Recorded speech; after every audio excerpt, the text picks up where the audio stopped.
اعوذ باللہ من الشیطان الرجیم بسم اللہ الرحمن الرحیم۔ صاحب قرآن کے موضوع کے تحت ہم رسول اللہ صلی اللہ علیہ وسلم کی سوانح اور اس کے ساتھ ساتھ قرآن حکیم کا نزول جس طریقے سے نازل ہوتا ہے وہ مطالعہ کر رہے ہیں۔ آج ہم اس موضوع کے تحت سن 1 ہجری کے مطالعہ کریں گے، یعنی ہجرت کے بعد مدینہ کے اندر پہلا سال۔ اس کے کل ہم نے رسول اکرم اور مسلمانوں کے مدینہ پہنچ جانے اور مسجد اور حجروں کی تعمیر کی ذکر کر دیا تھا۔ آج ہم اس کے تحت باقی واقعات اور بالخصوص مواخات اور میثاق مدینہ کا مطالعہ کریں گے انشاءاللہ۔ تو سب سے پہلے میں تاشفین بشیر حرل سے درخواست کرتا ہوں کہ تلاوت کلام پاک سے ابتدا کریں۔ اعوذ باللہ من الشیطان الرجیم، بسم اللہ الرحمن الرحیم۔ اذا جاء نصر اللہ والفتح ورأيت الناس يدخلون في دين الله أفواجا وسبح بحمد ربك واستغفر إنه كان توابا۔ صدق اللہ العظیم۔ شاباش، جزاک اللہ۔ اور یہ روکڑا اچھا۔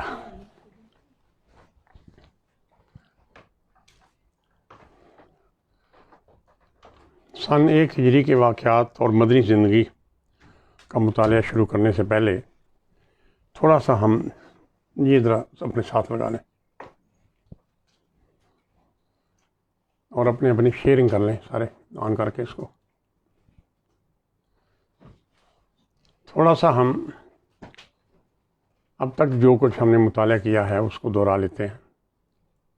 ہم نے دیکھا کہ کائنات کی ابتدا کیسے ہوئی، زمین کی ابتدا کیسے ہوئی، زمین پر زندگی کیسے شروع ہوئی، انسان کس طرح مادی ترقی کر کے کہاں کہاں پہنچا، پھر انبیاء کرام جن کا ذکر قرآن حکیم میں آیا ہے ان کا ذکر ہم نے پڑھا، اور پھر رسول اللہ صلی اللہ علیہ وسلم کے خاندان کے بارے میں پڑھنے سے پہلے ہم نے خطہ عرب کے جغرافیہ اور تاریخ اور اقوام کے بارے میں مطالعہ کیا۔ پھر نبی کریم صلی اللہ علیہ وآلہ وسلم کے آباء و اجداد کا مطالعہ کیا، جن میں خاص طور پر ان کی پیدائش سے 150 سال پہلے کہ مشہور رہنما ہاشم، اور پھر آپ کے دادا حضرت عبد المطلب کا ذکر کیا۔ آپ کے والد گرامی عبداللہ جو شادی کے چند ماہ کے اندر وفات پا گئے، ان کا ذکر کیا، اور ان کی وفات کے بعد رسول کریم صلی اللہ علیہ وسلم اس دنیا میں تشریف لائے۔ آپ کا بچپن، جس طریقے سے آپ کی زندگی گزری، جس طرح آپ پلے، حتیٰ کہ نبوت سے پہلے آپ کی شہرت ایک معزز، محترم، راست گو، راست باز، دیانتدار اور نہایت امانت دار تاجر کی تھی۔ سب قریش کا پیشہ تجارت تھا، رسول کریم صلی اللہ علیہ وسلم بھی آپ کا پیشہ بچپن میں سب نے بکریاں بھی چرائیں، اونٹ بھی چرائے، لیکن جوان ہونے کے بعد آپ تاجر رہے اور ایک خوشحال تاجر کی حیثیت سے اپنی زندگی گزاری۔ اولاد ہوئی، ایک بیٹی کی شادی اپنی بیگم کی بھانجے کے ساتھ ہوئی، 2 بیٹیوں کا رشتہ اپنے چچا ابو لہب کے 2 بیٹوں کے ساتھ ہوا، لیکن نبوت کے بعد اس نے وہ رشتہ توڑ دیا۔ چنانچہ ان میں سے جو بڑی تھی حضرت رقیہ، اس کا رشتہ حضرت عثمان غنی کے ساتھ ہو گیا۔ پھر پہلے 3 سال خاموشی کے ساتھ، پردے کے ساتھ، اپنے قریبی دوستوں اور رشتہ داروں اور عزیزوں، یعنی قریبی احباب میں تعلیم و تبلیغ کی، اور اس دور میں 17 دفعہ وحی نازل ہوئی، تو وہ ہم نے دیکھ لی۔ پھر اس کے بعد 1.5 سال بعد جب اعلان عام کر دیا تو اس کے 1.5 سال بعد ہی حالات ایسے تنگ ہو گئے کہ رسول پاک نے 100 کے قریب یا 110 کے قریب مسلمانوں کو ہدایت کی کہ وہ ہجرت کر کے تو سمندر پار ہمسایہ ریاست حبشہ میں چلے جائیں، جہاں کا حکمران اسمہا نجاشی کہتے تھے وہ اپنے بادشاہ کو، وہ تو نجوس کہتے تھے اپنی زبان میں، تو عربی میں نجوس کا نجاشی ہو گیا۔ وہ نیک دل عیسائی حاکم تھا، اس کے پاس چلے گئے۔ وہ آپ کو بتایا کہ انہوں نے کس طرح مخالفت کی، ان کو لانے کی کوشش کی، لیکن انہوں نے کہا نہیں یہ یہاں آرام سے رہ سکتے ہیں۔ اس کے کچھ عرصہ بعد پھر اس حد تک حالات خراب ہو گئے کہ نبوت کے 6 سال مکمل ہونے کے بعد، یا یہ کہہ لیجیے کہ اعلان عام کے 3 سال بعد، مشرکین مکہ نے خاندان بنو ہاشم اور خاندان عبد المطلب کا اتنا سخت بائیکاٹ کر دیا کہ نہ کوئی ان کے ساتھ بولے، نہ ان کے ساتھ تجارت کرے، نہ کوئی رشتہ داری کرے، بلکہ باہر سے آنے والا سامان بھی وہ آگے بڑھ کے خرید لیتے تاکہ ان کو کوئی نہ دے۔ تو انہیں اکٹھا ہو کر الگ تھلگ، جس طرح ہمارے دیہات میں حویلیاں ہوتی ہیں گھروں سے باہر یا گاؤں سے باہر، اس طرح وہاں بھی مکہ شہر سے باہر ذرا قریب ہی باہر ایک گھاٹی میں، حضرت ابو طالب کی گھاٹی تھی، اس میں سارے لوگ اکٹھے ہو گئے جا کر۔ 3 سال تک بہت تکلیف اٹھائی۔ کچھ رشتہ دار یا نیک دل لوگ کھانے کا سامان بھیجتے، اونٹوں پر لاد کر اس طرف اونٹوں کو ہانک دیتے، لیکن اس میں بھی کچھ تو پہنچ جاتے اور کچھ کو ابو جہل اور بالخصوص ابو لہب پتہ لگتا تو دوسری طرف ہانک دیتے۔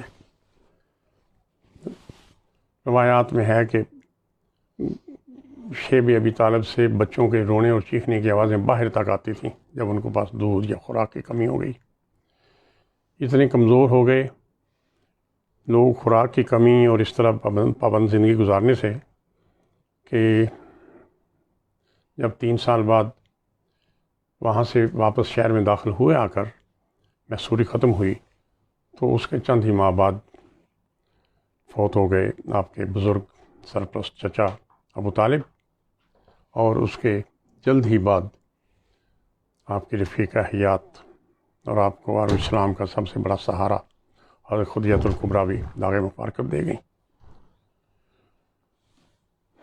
یہ جب وہاں سے شیب ابی طالب سے باہر آئے تو جس دن میں نے یہ بات کی تھی اس دن میں نے یہ بتایا تھا کہ کچھ لوگوں نے تحریک کی، تو ان کی تحریک پر یہ ڈسکس ہوا، اور پھر اس دوران ایک آدمی اندر سے نکال کے لے آیا معاہدہ، تو اس کو چونٹیاں دماغ کھا چکی تھی۔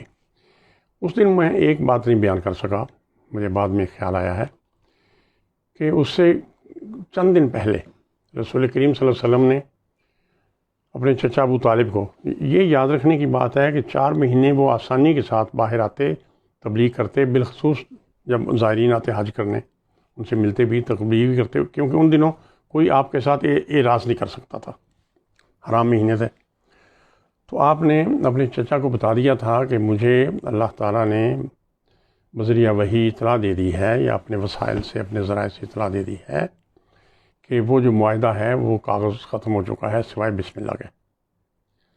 تو حضرت ابو طالب کی تحریک پر ان بزرگوں نے، جن میں متم بن عدی بھی تھے اور آپ کے عزیز جو میں نے بتایا تھا، اور وہ بات ہوئی تو اس کے بعد پھر، لیکن محصوری ختم ہونے کے بعد بھی قریش کی مخالفت اور شدید مزاحمت ختم نہیں ہوئی۔ ادھر سے چچا اور بیگم فوت ہو گئے، پھر چچا کے بعد جو لیڈر بنا وہ ابو لہب بنا۔ ابو لہب نے تو آپ کو قبیلہ بدر کر دیا اور آپ تمام قبائلی طائفہ سے محروم کر دیا۔ پھر میں نے اس دن تو لفظ مایوسی اختیار کیا تھا، لیکن انبیاء مایوس نہیں ہوتے، ان کے ساتھ اللہ تعالیٰ ہوتا ہے۔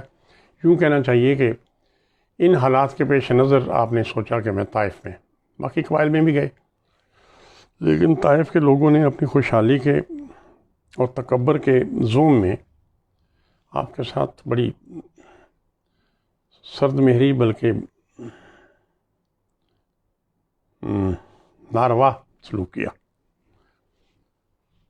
تو وہ سارا ہم نے دیکھا۔ پھر ہم نے دیکھا کہ اسی سال 10 نبوی میں جس سال میں آپ باہر آئے، اسی سال جب حج آیا، سال کا آخری مہینہ حج کا ہوتا ہے، تو اس دوران یثرب سے آئے ہوئے، آپ تو سب قبائل سے ملتے تھے، تبلیغ کرتے تھے، تو یثرب سے آئے ہوئے 6 لوگ آپ کو مکہ سے جب حج کرنے کے لیے بھی آپ جاتے ہیں، عمرہ کے لیے نہیں، حج کے لیے جاتے ہیں میدان عرفات کی طرف، تو مینا سے پہلے جگہ جو آتی ہے مکہ کی اور مینا کی سرحد، وہ جگہ عقبہ ہے، تو وہاں پر وہ 6 آدمی آپ سے ملے۔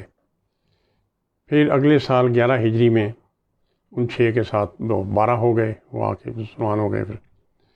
پھر تیسرا سال جو تھا سن 12 ہجری، اچھا اس دوران اللہ تعالیٰ نے معراج کروایا، اور معراج پہ آپ نے ایک تو آپ کی صداقت کی ایک بہت بڑی دلیل آ گئی کہ آپ کبھی گئے نہیں تھے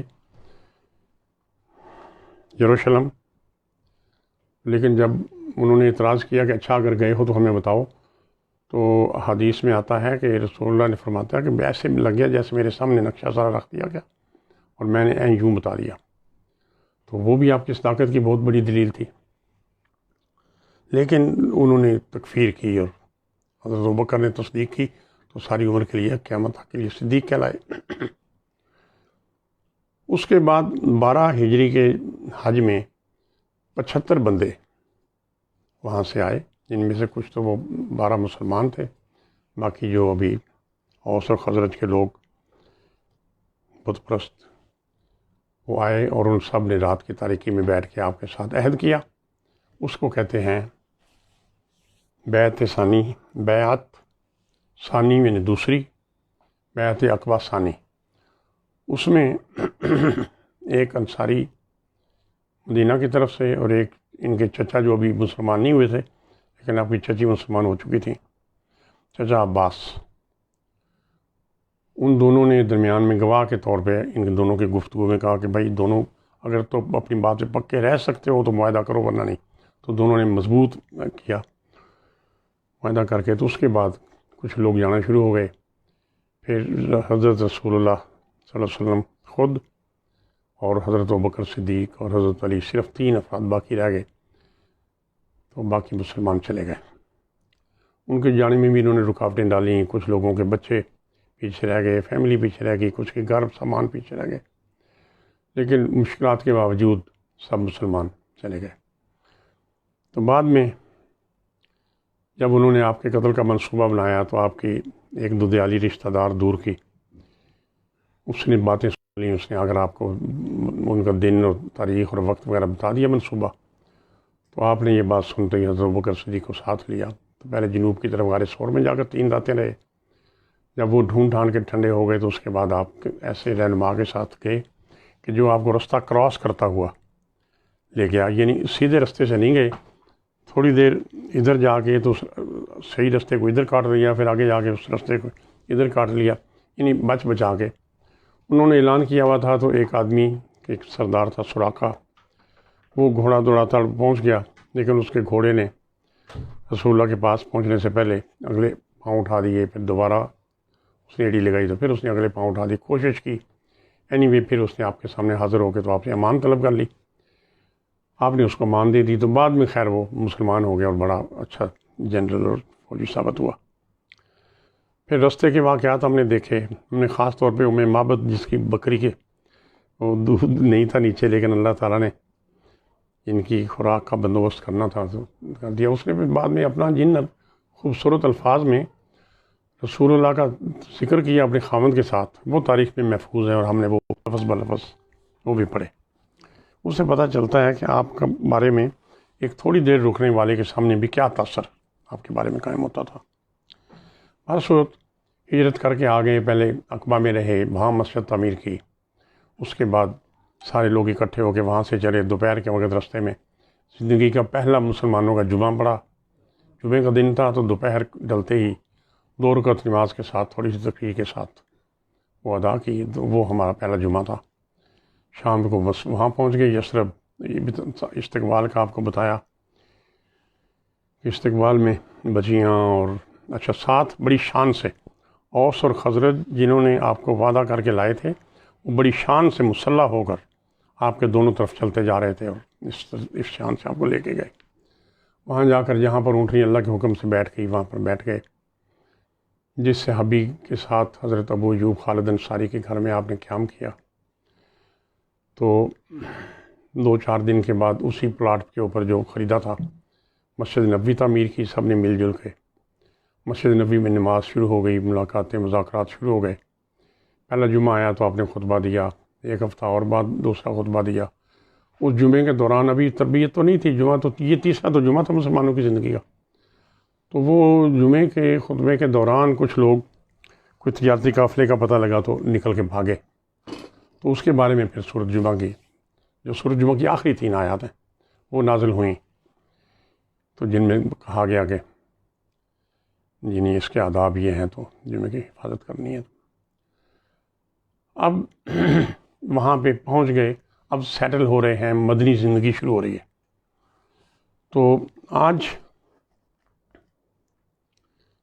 اس دوران میں نے 2 ڈاکوؤں کا ذکر کیا تھا، ان کو میں نے کہا تھا کہ لوگوں نے ان کا نام مہانان رکھ دیا تھا، تو رسول اللہ صلی اللہ علیہ وسلم نے ان کا نام کریبان رکھ دیا اور وہ مسلمان ہو گئے۔ کریمان میں نے جن کا بہت قابل احترام ہونا، مہانان ہوتا ہے مہین سے، مہین ہوتا ہے نہایت کمینہ، نہایت پست، اس کی جمع مہانان لوگوں نے، انتہائی کمینے ان کا نام رکھا ہوا تھا، رسول پاک نے انتہائی باعزت ان کو کہہ دیا کریمان۔ بہرحال وہ بھی مسلمان ہو گئے۔ رستے میں وہ آپ کو بتایا کہ ایک جگہ پہ ایک اور گروپ آیا تھا آپ کو گرفتار کرنے، وہ 70-72 آدمی ساتھ تھے، وہ سارے مسلمان ہو گئے آپ کو ملنے کے بعد۔ یہ ایک مختصر تھا ریکیپ اب تک جو کچھ ہم نے پڑھا ہے۔ اب مدینہ منورہ پہنچ چکے ہیں۔ مکی زندگی میں جتنی تعلیمات تھیں، بنیادی طور پہ 3 عقائد اور باقی 3 تعلیمات، توحید، رسالت اور قیامت، یہ بنیادی عقائد، تعلیمات، اعمال صالح اور والدین کے ساتھ احسان، یتیموں کے ساتھ اچھا سلوک، وہ ہے نا اصل الفاظ یہ ہیں، ان اللہ یامرکم بالعدل والاحسان وایتاء ذی القربی، رشتہ داروں کے ساتھ اچھا رویہ، اور ان کو کل میں نے اردو میں بتایا تھا کہ کچھ دینا۔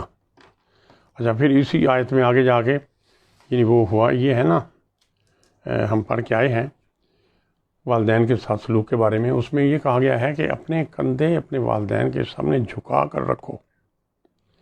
مقصد یہ ہے کہ آ کر کے گل نہیں کرنی، یعنی نیویں رہو۔ انسان جوانی میں ہوتا ہے زور میں، تو خاص طور پہ لفظ ہیں کہ کندھے جھکا کے رکھو، اور پھر یہ لفظ ہیں وَقُلْ لَهُمَا قَوْلًا كَرِيمًا، ان کے ساتھ جب بات کرنی ہو تو کریم الفاظ استعمال کرو، جن میں یعنی شائستگی ہی نہیں، ادب ہی نہیں، بلکہ جس میں کیا کہنا چاہیے کہ تکریم ہو۔ یہ جب میں نے کہا کہ والدین کے ساتھ جتنا ان کا حق ہے اتنا نہیں کرنا، بلکہ احسان، مقصد یہ ہے کہ اس سے زیادہ اچھا سلوک کرنا ہے، تو عتیق نے اپنی امی جی کو کوئی ٹیبلٹ دینے کے لیے کہا جی یہ ایک ٹیبلٹ تو آپ کا حق ہے، تو یہ باقی 3 ٹیبلٹس احسان ہے۔ وہ احسان پنجابی والا احسان تھا، جو احسان جتایا جاتا ہے۔ یہاں جس احسان کا ذکر ہے وہ یہ ہے، اس کو آپ حسن سے کہہ لیں، یعنی یہ تو ایک بڑی ہی نفیس چیز ہے کہ آپ والدین بوجھ نہیں ہیں۔ یہ صرف یہ نہیں کہ میں والد ہوں، آپ بھی والدین ہیں، اور اس وقت سننے والوں میں شاید کافی بزرگ والدین بھی شامل ہوں، لیکن یہ حکم سب کے لیے ہے، تاشفین کے لیے بھی ہے، بیٹھا ہے کہ تلاوت کر کے کھسک گیا ہے، تیمور کے لیے بھی ہے، زریاب کے لیے بھی ہے، خاص طور پر زرتاج کے لیے بھی ہے، کہ جب بھی، اچھا میرے لیے بھی ویسے ہے، میں سب کے لیے ہے کہ قولوا قولا کریما، اپنے بزرگوں کے ساتھ جب بات کرو تو ایک تو کندھے جھکا کے رکھو، ہمیشہ مؤدب رہو، دوسرا ان کے ساتھ احسان کا سلوک کرو، تیسرا ان کے ساتھ بات کرتے وقت بہت محبت سے بات کرو۔ میں آپ کو یاد کر رہا تھا، آ جائیں۔ اب ہم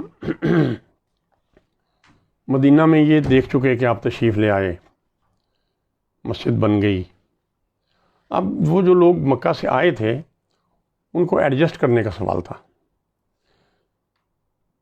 مواخات کا مطالعہ کرتے ہیں کہ آپ نے قائم کی. مدینہ آنے والے مہاجرین بے سر و سامان تھے، رہنے کو جگہ نہ تھی، روزگار کا اہتمام نہ تھا. اس لیے حضور اکرم صلی اللہ علیہ وسلم نے ایک ایک مدنی مسلمان اور ایک ایک مکی مسلمان کے عہد اخوت باندھ دیا تاکہ انصار مہاجرین کو اپنے گھروں میں جگہ دیں اور روزگار کی تلاش میں اشتراک کریں تاکہ مسلمانوں کی زندگی بتدریج بہتر وضع اختیار کر جائے. اور کچھ عرصہ بعد مہاجرین اپنے پاؤں پر کھڑے ہو کر علیحدہ رہائش اختیار کر سکیں. یہ جو ہم آگے پڑھتے جائیں گے تو یہ آپ کو یعنی مزید معلومات اس بارے میں ہوتی جائیں گی. انصار نے بسر و چشم اس پر عمل کیا اور 93 مہاجرین کو 93 انصار کے ساتھ 93 جمع 3 مہاجرین کو 93 انصار نے اپنے گھروں میں سکونت دی. میں نے کہیں 53 کی عدد بھی پڑھا ہے، لیکن وہ اس لیے غلط ہے کہ جب قباء سے مدینہ آ رہے تھے تو رستے میں جمعہ پڑا تو تقریباً 100 بندے نے تو جمعہ پڑھا تھا. وہ 100 ہوں گے یا 90 ہوں گے یا 95 ہوں گے، تو وہ 53 والی کہیں پہ غلطی ہے جس کسی نے لکھا ہے. اتنے انصار نے مہاجرین کو اپنے گھروں میں سکون دی. اس عمل کو تاریخ اسلام میں مواخات یعنی بھائی چارے کا نام دیا گیا. سیرت النبی کی ایک بہت معتبر کتاب ہے رحمۃ اللہ عالمین. اس میں یہ کہا گیا ہے کہ یہ مواخات مدینہ پہنچنے کے 5-6 ماہ بعد قائم کی گئی. ممکن ہے، واللہ عالم بالصواب. ہمارا باقی مطالعہ کے پیش نظر یہ خیال ہے کہ مدینہ میں پہنچنے کے بعد جلدی میں یہ کام کیا گیا. یہ بھائی چارہ اس حد تک تھا کہ جب کوئی فوت ہو جاتا تو اس کا بھائی اس کے ترکہ میں بھی حصہ دار ہوتا، اور جب مہاجرین اپنے پاؤں پر کھڑے ہو گئے تو یہ شرائط نرم ہو گئیں، پھر ختم ہو گئیں. انصار کی اس فراخ دلی کا اعتراف اللہ تعالیٰ نے سورہ انفال کی آیت نمبر 74 میں اس طرح فرمایا ہے. بیٹھ جائیں بیٹا. وہ لوگ جو ایمان لائے اور جنہوں نے اللہ کی راہ میں وطن چھوڑا اور مشکلیں برداشت کیں، اور وہ لوگ جنہوں نے ان کو مسکن فراہم کیا اور ان کی مدد کی، وہ حقیقی مومنین ہیں، یعنی مہاجر بھی اور انصار بھی. اللہ ان کی مغفرت فرمائے گا اور ان کا رزق کشادہ کرے گا. رسول اللہ صلی اللہ علیہ وسلم نے اپنا عہد اخوت حضرت علی کے ساتھ باندھا. وہ کس طرح کہ ایک دن حضرت علی کام پر جاتے اور آپ صلی اللہ علیہ وسلم مسجد کی تعمیر میں حصہ لیتے. دوسرے دن آپ صلی اللہ علیہ وسلم کام پر جاتے اور حضرت علی مسجد کی تعمیر میں کام کرتے. اب وہ کام پر کیا جاتے تھے؟ لوگوں کے کھجوروں کے کھیتوں کو پانی لگاتے اور اس کی اجرت میں کچھ کھجوریں ملتی. جلدی محسوس ہوا کہ رسول اللہ صلی اللہ علیہ وسلم کی مسجد میں مستقل رہنے کی ضرورت ہے تاکہ مسلمان مختلف درپیش مسائل کے بارے میں رہنمائی مانگیں تو آپ دستیاب ہوں. تو آپ صلی اللہ علیہ وسلم نے یہ تجویز منظور فرما لی اور حضرت علی روزانہ پانی بھرنے کی مزدوری کرتے. دن بھر کی مزدوری کی اجرت عموماً 16 کھجوریں ملتی، جن میں سے 8 کھجوریں وہ خود کھاتے اور 8 کھجوریں رسول اللہ صلی اللہ علیہ وسلم کی خدمت میں پیش فرماتے. یہ تھی مدینہ میں زندگی کی ابتدا، اور یہ تھی آپ کے اسلامی ملت یا امہ کی ابتدا. اس کے بعد میثاق مدینہ پہنچ کر رسول اللہ صلی اللہ علیہ وسلم کی اور مسلمانوں کی زندگی کا ایک نیا دور یعنی سیاسی دور بھی شروع ہوا.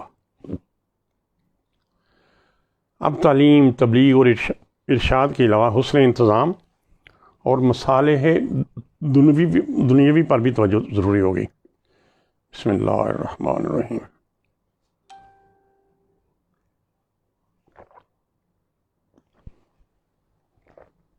کیونکہ وہاں یہودی بھی تھے، مختلف قبائل ان کے تھے، انصار کے مختلف قبائل تھے. چنانچہ مواخات کے بعد آپ نے پہلی توجہ مدینہ میں بسنے والے عرب اور یہودی قبائل اور مہاجرین کے مابین ایک قابل عمل عمرانی معاہدہ پر دی. عمرانی معاہدہ کہہ لیں، کانسٹیٹیوشن کہہ لیں. جب مسلمان ہجرت کر کے یثرب میں آئے تو اس وقت اوس اور خزرج کے 12 عرب قبائل، یہود بنی اسرائیل کے 20 قبائل آباد تھے. یعنی بڑے بڑے تو 3 تھے نا خان ان کے، وہ بنو قینقاع، بنو نذیر اور بنو قریظہ. ان کے آگے 20 سب قبائل ہو چکے تھے. اسی طرح اوس اور خزرج بڑے بڑے تو 2 تھے نا، لیکن ان کے سب ٹرائبس 12 ہو چکے تھے. ان کے اپنے اپنے سب کے قلعے تھے. رسول اللہ صلی اللہ علیہ وسلم نے ہجرت سے قبل اوس اور خزرج کے ہر قبیلہ کے لیے الگ الگ نقیب مقرر فرمایا تھا، جو اسلام کی تعلیمات اور باہم امن و ایمان کا ذمہ دار تھا. یہ عرب قبائل باہم برسر پیکار رہتے، اور یہود کبھی ایک اور کبھی دوسرے کا حلیف بن کر، حلیف آپ کو پتہ ہے حلیف ہوتا ہے یعنی دوستی کا معاہدہ، ساتھی بن کر اس آگ کو بھڑکاتے رہتے. ان حالات میں ایک مرکزی قیادت کی ضرورت کا احساس اجاگر ہو چکا تھا، اور ایک مضبوط امیدوار کے طور پر خزرج کے رئیس عبداللہ بن ابی کا نام بھی سامنے آ چکا تھا، اور اس کے لیے سونے کا تاج بنانے کی تیاری بھی کر لی گئی تھی. لیکن اس کے نام پر سب کا اتفاق نہیں تھا. ان حالات میں ضروری تھا کہ حکمت اور دانائی سے مدینہ کے اندر ایک مرکزی انتظامیہ وجود میں آئے، جو انتظامی نظم و نسق چلانے میں مختلف قبائل اور عقائد کے افراد کو قابل قبول ہو. اس میں اہل مدینہ کے ساتھ ساتھ مہاجرین کے حقوق و فرائض کا تعین، مہاجرین کی آباد کاری اور غیر مسلم باشندوں سے سمجھوتا بھی پیش نظر تھا. تینوں اہم نکات آپ نے نوٹ کیے. یہود نے بھی یہاں حضرت کے استقبال میں اس لیے گرمجوشی ظاہر کی تھی کہ وہ بھی آپ کو اپنا حلیف بنانے کی طرف مائل تھے. رسول خدا کو اللہ تعالیٰ کی طرف سے رہنمائی، دانائی اور حکمت میسر تھی. چنانچہ آپ نے مدینہ پہنچنے کے چند ماہ کے اندر کمال معاملہ فہمی کے ساتھ انصار اور یہود کو بلا کر ایک متفقہ معاہدہ تحریر کروا دیا، تاکہ مسلمانوں اور یہودیوں کے تعلقات بھی واضح ہو جائیں. یعنی پہلے مسجد تعمیر کی، حجرے تعمیر کیے، پھر مواخات قائم کی، اور چند مہینے کے اندر اندر میثاق مدینہ تحریر کروا دیا، تاکہ مسلمانوں اور یہودیوں کے تعلقات بھی واضح ہو جائیں. یہودیوں کو یعنی مختصر لفظ میں آپ یہ سمجھ لیں کہ یہودیوں کو لائٹ نہیں لینا. یہودی وہاں کی بڑی مضبوط طاقت تھے. جن عربوں نے دعوت دی تھی اوس اور خزرج نے، وہ کمزور لوگ تھے. وہ عام کسان تھے، اور ویسے بھی آپس میں لڑ کے وہ فوجی لحاظ سے بھی کمزور تھے، مالی لحاظ سے بھی کمزور تھے، لیکن عرب تھے اور 200 سال سے وہاں رہ رہے تھے یا اس سے بھی زائد. اچھا، تو یہ میثاق مدینہ تحریر کروانے کا بنیادی مقصد یہ تھا کہ مسلمانوں اور یہودیوں کے تعلقات واضح ہو جائیں. یہ تاریخ انسانی کا پہلا تحریری آئین ہے، اور میثاق مدینہ کے نام سے معروف ہے. کون ہے؟ کبھی چاچو. ہاں اب بات کریں نا، بتا دیں انہیں کہ سن لیں ادھر. یہ میثاق مدینہ تاریخ انسانی کا پہلا تحریری آئین ہے، اور میثاق مدینہ کے نام سے معروف ہے. یہ میثاق نہ صرف مدینہ کے لوگوں کے لیے آئین اور دستور قرار پایا، بلکہ آج تک بنی نوع انسان کے لیے بہترین منشور ہے. اس کا پہلا حصہ انہیں کے آن کر لیں، دفعات 1 تا 24. یہ توجہ کرنے والی بات ہے بیٹی زرتاج. جی بیٹا. نہیں، میں اس لیے کہ آپ زیادہ اچھی طرح نوٹ کرتی ہیں باتیں، میں بائی نیم اس لیے کہہ رہا ہوں کہ میثاق مدینہ سارے کا سارا یک وقت نہیں طے ہوا. سن 1 ہجری میں اس کی صرف پہلی 24 دفعات مرتب ہوئیں، جو مہاجرین اور انصار کے متعلق ہیں. اس کے بعد جو 28 دفعات تھیں وہ جنگ بدر کے بعد سن 2 ہجری میں مرتب اور شامل ہوئیں، لیکن اس کی پہلی 24 دفعات مرتب ہو گئیں اور 10 تحریر ہو گئیں. اس میں یہودی قبائل کے حقوق و فرائض درج ہیں. میثاق کا مکمل متن ابن اسحاق کے ہاں اس طرح ملتا ہے. پہلا شرط، یہ معاہدہ مہاجرین، قریش، اہل یثرب، یہود و نصارہ اور مدینہ کے غیر مسلم لوگوں کے درمیان ہے. دوسری شق، اقتدار اعلیٰ صرف اللہ کی ذات کو حاصل ہے. یہ پاکستان کے آئین میں بھی لکھا ہوا ہے. اللہ کی نصرت راہ راست پر رہنے سے ہی ملے گی. تیسری بات، میثاق کے فریقین میں کسی جھگڑے یا فساد کی صورت میں اللہ کے رسول محمد صلی اللہ علیہ وسلم سے رجوع کیا جائے گا۔ اس شک کی روح سے آپ توجہ کیجئے کہ رسول اللہ صلی اللہ علیہ وسلم کی قیادت تسلیم ہوگی وہاں پہ مدینہ میں۔ مدینہ منورہ کو متحدہ مرکز اور یثرب کا علاقہ، یعنی یثرب کا علاقہ حرم یعنی مقدس مقام قرار دے دیا گیا۔ جس طرح مکہ حرم تھا اس طرح یثرب کے علاقے کو بھی حرم قرار دے دیا گیا۔ تمام یہود اور دیگر قبائل مسلمانوں کے ساتھ ایک سیاسی وحدت کے طور پر تسلیم کیے گئے، یعنی politically sub equal citizens of that city state قرار پائے۔ یہود کو مکمل شہری حقوق اور مکمل مذہبی آزادی حاصل ہوگی اور ان کے مذہبی امور میں دخل نہیں دیا جائے گا۔ یہ اتنی بڑی پروٹیکشن ہوتی ہے دوسرے مذہب کے لیے، پاکستان میں بھی یہ دوسرے مذاہب کو یہ پروٹیکشن حاصل ہے۔ یہود اور مسلمان باہم دوستانہ تعلق رکھیں گے۔ اگلی شک ہے کہ پناہ دینے کا حق ہر شخص کو حاصل ہے اور اس کا احترام معاہدے میں شامل سب اقوام پر واجب ہوگا۔ پھر لکھا ہے کہ قریش مکہ کو پناہ اور مدد کوئی فریق کسی صورت میں نہیں دے گا، نہ یہودی، نہ اوس، نہ خزرج، نہ مسلمان۔ ایک شک ہے کہ کسی مسلمان کی دی گئی پناہ کی پابندی سب مسلمانوں پر لازم ہوگی۔ یہ نہیں کہ جی یہ تو غریب آدمی ہے، اس کی پناہ کا کیا بات ہے جی، اس نے تو ایسی دے دی۔ خدا کا عہد اور پناہ ایک ہی ہے، خواہ پناہ دینے والا کوئی بڑا آدمی ہو یا کوئی معمولی مسلمان۔ پھر خون بہا اور فدیہ کا جو طریقہ پہلے سے چلا آتا تھا وہی قائم رہے گا۔ ایک شک تھی کہ یہود یا مسلمانوں کو کسی سے لڑائی پیش آئے گی تو ایک فریق دوسرے کی مدد کرے گا، یعنی پابند ہو گئے ایک دوسرے کی مدد کرنے کے۔ مدینہ کے کسی ایک فریق پر حملہ پورے مدینہ پر حملہ تصور ہوگا اور سب مل کر دفاع کریں گے۔ اگر کوئی اس معاہدے میں شامل قوموں کے ساتھ جنگ کرے گا تو سب مل کر حملہ آور کے ساتھ جنگ کریں گے۔ دفاعی معاہدہ ہو گیا اور مظلوم کی مدد کی جائے گی۔ پھر ایک شک ہے دشمن سے جنگ کی صورت میں ہر حلیف اپنے جنگی اخراجات خود برداشت کرے گا۔ اے نہ ہوئے کہ اگر مسلمانوں تے حملہ ہویا ہے تو دی مدد کی ہے باقی ساتھیاں نے کہ لیاؤ جی خرچہ دیو، جیسے امریکہ کرتا ہے اب کتنے بل بھیجتا ہے سعودی عرب کو تمہاری حفاظت کے اور فلانے کام کے۔ تو اپنا بھائی ساتھ دینا ہے تو اپنے خرچ پہ ساتھ دینا ہے۔ ایک شک تھی کہ ہر فریق خون بہا اور قیدیوں کا فدیہ اپنے دستور کے مطابق خود ادا کرے گا۔ اگر ایک فریق کسی دشمن سے صلح کرے گا تو دوسرا فریق بھی اس صلح میں شریک سمجھا جائے گا۔ پھر لکھا ہے کہ سب مسلمانوں کی صلح اکٹھی ہوگی، کوئی مسلمان دوسرے مسلمانوں کو چھوڑ کر اکیلا دشمن سے صلح نہیں کر سکے گا۔ پھر لکھا تھا کہ باہم تعاون اور مدد نیکی اور بھلائی کے کاموں میں ہوگی۔ ظلم اور جرائم پیشہ افراد کی مدد یا پناہ کے لیے باہمی تعاون نہیں ہوگا۔ اب دیکھیے اس معاہدے کے اثرات کیا مرتب ہوئے۔ اس میثاق سے تمام اہل مدینہ ایک پولیٹیکل یونٹ بن گئے، ایک سیاسی وحدت بن گئے اور سارے مسلمان ایک امت قرار پا گئے۔ یعنی بطور امت ان کا ذکر ہوا، یہ نہیں ذکر ہوا کہ مہاجرین فلانے قبیلے کے تو فلانے کا خاندان، نہیں، مسلمان ایک امت اور مدینہ والے سارے ایک پولیٹیکل یونٹ ہو گئے۔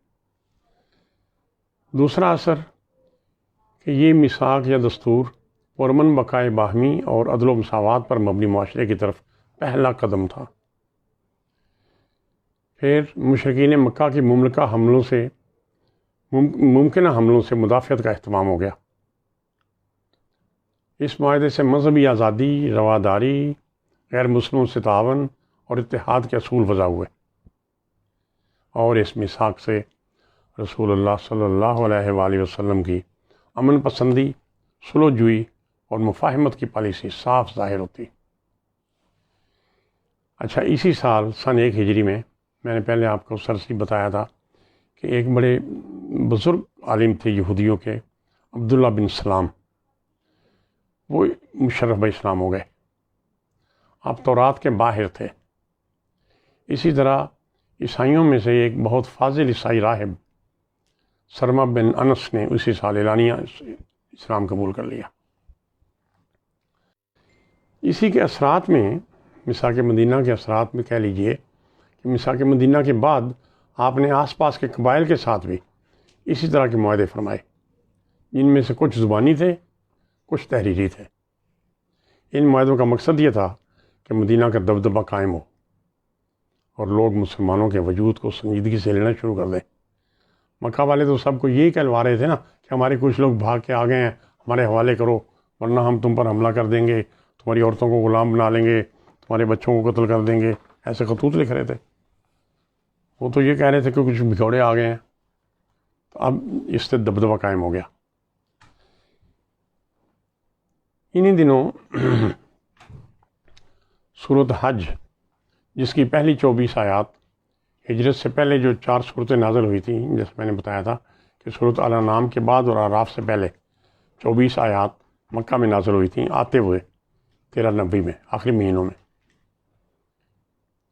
اس صورت کی باقی 54 آیات ہجرت کے فوراً بعد اب مدینہ میں نازل ہوئیں۔ اس کا موضوع مشرکین مکہ کے خلاف فرد جرم اور ان کے خلاف، توجہ کیجیے، جہاد و قتال کے جواز کے دلائل دیے گئے اور مقاصد جہاد اور دلائل توحید دیے گئے۔ اس میں واضح کیا گیا ہے کہ قریش کی بجائے مسلمان کعبہ کے جائز وارث ہیں۔ پہلے تو یہ عرب میں تسلیم شدہ تھا کہ قریش ہی متولی ہیں، قریش ہی وارث ہیں کعبہ کے۔ یہاں کہا گیا کہ نہیں، مسلمان کعبہ کے جائز وارث ہیں۔ یہ کہہ کر مسلمانوں کو نماز، زکوٰۃ، امر بالمعروف و نہی عن المنکر کی تاکید کی گئی۔ امر بالمعروف یہ ہوتا ہے کہ ایک دوسرے کو اچھے کام کی ترغیب دینا، نہی عن المنکر کا ہوتا ہے کہ ایک دوسرے کو برے کام سے روکنا۔ اس سورۃ الحج میں مشرکین مکہ کے خلاف فرد جرم عائد کر دی گئی اور پہلی بار مسلمانوں کو قتال کی اجازت دے دی گئی۔ اس سے پہلے اب تک مسلمانوں کو اپنے ہاتھ روک رکھنے کی ہدایت تھی۔ اس صورت کی وجہ تسمیہ یہ ہے، سورۃ حج کا نام حج اس لیے ہے کہ اس میں حضرت ابراہیم کی زبان سے حج فرض ہونے کا اعلان کا ذکر ہے۔ پہلی 24 آیات مکی ہیں، وہ جو آپ کو بتایا کہ پہلے نازل ہو چکی تھیں، جن کے شروع میں قیامت کی ہولناکیاں وغیرہ بتائی گئی ہیں، اور وہ ہم پڑھ آئے ہیں کہ کافروں کو قیامت کے دن آگ کا لباس پہنایا جائے گا، ان کے سروں پر ابلتا ہوا پانی ڈالا جائے گا اور لوہے کے ہتھوڑوں سے مارا جائے گا، اور اگر رینگ اور نکلنے لگیں گے تو کھینچ کر واپس جلنے کے لیے پھینک دیا جائے گا۔ لیکن جو لوگ ایمان لے آئے اور نیک کام کرتے رہے، ان کو ایسے باغوں میں رکھا جائے گا جن کے نیچے نہریں بہتی ہوں گی۔ یہ مکہ کے الفاظ ہیں لیکن اسی صورت کے ہیں۔ ان کو ریشم کے لباس، سونے کے کنگن اور موتیوں کے زیور پہنائے جائیں گے، اس لیے کہ انہوں نے اس تعریفوں والے کی بتائی ہوئی صاف ستھری راہ چن لی۔ مدنی آیات میں حضرت ابراہیم علیہ السلام کے بیت اللہ کی تعمیر کے بعد حج کے اعلان کا ذکر ہے، جو سب تک پہنچ گیا۔ پھر مومنین کی 4 علامات بیان کی گئی ہیں۔ پہلی مومنوں کی علامت ہے اللہ کا خوف، دوسری ان کی پہچان ہے مصائب پر صبر کرنا، تیسری ہے نماز کی پابندی، اور چوتھی پہچان ہے نیک مقاصد میں خرچ کرنا۔ سورۃ حج میں ہجرت، جہاد، حج، قربانی جیسے احکام کے علاوہ، اب دیکھیے یہ احکام پہلے کہیں نہیں تھے، پہلے صرف عبادات ہوتی، عقائد تھے۔ ہجرت کا حج، جہاد کا حکم، حج کا حکم، قربانی کے احکام کے علاوہ توحید، یوم جزا، جنت دوزخ جیسے عقائد اور مناسک حج کا ذکر ہے۔ مدینہ میں پہنچنے کے بعد آیت نمبر 39 کے ذریعے سورۃ حج کی آیت نمبر 39 پہلی دفعہ مسلمانوں کو روکنے والوں اور ظلم کرنے والوں کے ساتھ قتال کی اجازت دے دی گئی۔ یہ 6 رکوع کی پہلی آیت ہے۔ اس سے پہلے مسلمانوں کو ہاتھ روک کر رکھنے کی ہدایت تھی۔ سورۃ حج کا اختتام پھر نماز کی پابندی، زکوٰۃ دینے کی تاکید اور جہاد فی سبیل اللہ کے حکم پر ہوتا ہے۔ اس کے بعد سورۃ تغابن نازل ہوئی. یہ قرآن حکیم کی سورت نمبر 6 ہے. تغابن کا مطلب ہوتا ہے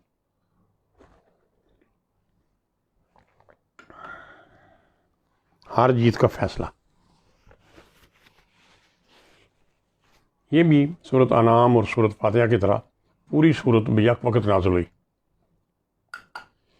اس کا مرکزی پیغام مشرکین مکہ پر فرد جرم، سورۃ تغابن کی بات کریں نا، مدینہ پہنچنے کے بعد دوسری سورت. مشرکین مکہ پر فرد جرم اور مسلمانوں کو اپنے کافر رشتہ داروں سے لڑنے کے لیے تیار رہنے کا حکم ہے. شروع میں اللہ کی تسبیح ہے. اس کے بعد انسانوں کو 2 قسموں میں تقسیم کیا گیا ہے، ایک شکر ادا کرنے والے، دوسرے ناشکرے. پھر پرانی قوموں کا ذکر ہے جو ناشکری کی وجہ سے تباہ کر دی گئیں. ہاں، اور پھر مہاجرین پہ کہا گیا ہے سورۃ تغابن میں کہ جو مال اور مکان مکہ میں چھوڑ آئے ہیں وہ ان کے ایمان کے لیے آزمائش ہے. اس میں قتال کا ذکر نہیں ہے، لیکن مالی جہاد یعنی انفاق کی اپیل ہے. قتال کا ذکر سورۃ حج میں تھا. اس کے بعد دوسری صورت جب یہ آئی تغابن تو اس میں انفاق کی اپیل ہے، یعنی پیسے اللہ کی راہ میں دیا کرو. قیامت کو تغابن یعنی ہار جیت کا دن قرار دیا گیا ہے. اچھا، اللہ تعالیٰ کی متعدد صفات بیان کی گئی ہیں تاکہ پتہ ہو کہ کس کی باتیں کر رہے ہیں ہم، کس کی عبادت کر رہے ہیں. اللہ بے عیب ہے، بادشاہ ہے، قابل تعریف ہے، قدیر ہے یعنی ہر قسم کی قدرتوں سے حاصل ہے، خالق ہے، بصیر ہے، مصور ہے، علیم ہے، غنی و حمید ہے، ہادی قلب ہے، الہ ہے، وکیل ہے، غفور ہے، شکور ہے. یہ دونوں میرے بھائی نے. حلیم ہے، عالم ہے، عزیز ہے اور حکیم ہے. یہ میرے چاچا جی سن. یعنی ہم مسلمانوں کے نام اس طرح ہی ہوتے ہیں نا کہ یا نبی صلی اللہ علیہ وسلم کے پیچھے یا اللہ تعالیٰ کی صفت کے ساتھ. تو سورت کے آخر میں مسلمانوں کو اللہ سے ڈرنے اور اس کی راہ میں خرچ کرنے اور بخل سے بچ کر رہنے کا حکم ہے. یہ 2 صورتیں سن 1 ہجری میں نازل ہوئیں، یعنی سورۃ حج جس میں قتال کی اجازت دی گئی اور سورۃ تغابن جس میں خاص حکم یہ ہے، خاص بات یہ کہی گئی کہ جو مال متاع وہاں چھوڑ آئے ہو اور کفار نے قابو کر لیا ہے یہ آپ کے ایمان کی آزمائش ہے. باقی تعلیمات ساری آپ دیکھ رہے ہیں. اچھا جی، ہمیں کتنے منٹ ہو گئے جی؟ 42 منٹس. ٹھیک ہے، آج یہیں پہ ختم کرتے ہیں. سن 1 ہجری کے واقعات مکمل ہو گئے. آپ تشریف لے آئے، مسلمان تشریف لے آئے مدینہ منورہ، مسجد تعمیر ہو گئی، حجرے تعمیر ہو گئے، اکثر اہل خانہ وہاں پہنچ گئے، سارے نہیں. پھر مواخات قائم ہو گئی تاکہ جو بے گھر ہیں وقتی طور پہ ایڈجسٹ ہو جائیں. اس کے بعد ایک کانسٹیٹیوشن قائم کیا گیا، عمرانی معاہدہ کیا گیا میثاق مدینہ کے نام سے. پھر آس پاس کے قبائل کے ساتھ بھی معاہدے کیے گئے. تو پھر یہ 2 صورتیں نازل ہوئیں. ان کے ساتھ ہم آج کل انشاءاللہ تعالی ہم سن 2 ہجری کے واقعات دیکھیں گے اور ان پر گفتگو کریں گے. صدق اللہ العظیم. دعا کرتے ہیں کہ اللہ تعالی ہماری اس میں کوئی لغزش کمی بیشی کو درگزر فرمائے اور ہمیں یکسوئی کے ساتھ اس کے مطالعہ کی توفیق دے تاکہ مطالعہ مکمل ہو جائے. میں اس کو اگر انگریزی میں ایک لفظ میں کہوں تو یہ کہوں گا کہ نو دائی لیڈر. اپنے لیڈر کو جانیے، پہچانیے وہ شخصیت کیا تھے وہ، اور بڑی تدریج کے ساتھ سارا کچھ سامنے آ رہا ہے. اس میں میں سم اپ آخر میں کروں گا اپنی رائے. آپ اپنی رائے قائم کر رہے ہیں سب سننے والے ماشاءاللہ. مقصد یہ ہے کہ قرآن حکیم کی مصلحتیں سمجھ آتی جائیں گی آپ کو، اور آپ کو رسول کریم صلی اللہ علیہ وسلم کی شخصیت کا ایسا زبردست آپ کے ذہن پہ تاثر قائم ہوگا کہ اتنا بڑا انقلاب اور اتنی بڑی تبدیلی، اور اس میں ذاتی حرص کوئی نہیں، ذاتی مفاد کوئی نہیں. اللہ تعالیٰ آپ کے درجات بلند کرے. اللہ تعالیٰ کا بھی حکم ہے کہ ان اللہ و ملائکتہ یصلون علی النبی یا ایھا الذین آمنوا صلوا علیہ وسلموا تسلیما اللہم صلی علی محمد. اس حکم کی تعمیل میں ہم درود پڑھیں گے. اللہم صلی علی محمد وعلی آل محمد کما صلیت علی ابراہیم وعلی آل ابراہیم انک حمید مجید. اللہم انت السلام ومنک السلام وإلیک یرجع السلام حینا ربنا بالسلام وادخلنا دار السلام تبارک ربنا وتعالیت یا ذا الجلال والاکرام. آمین. صدق اللہ العظیم.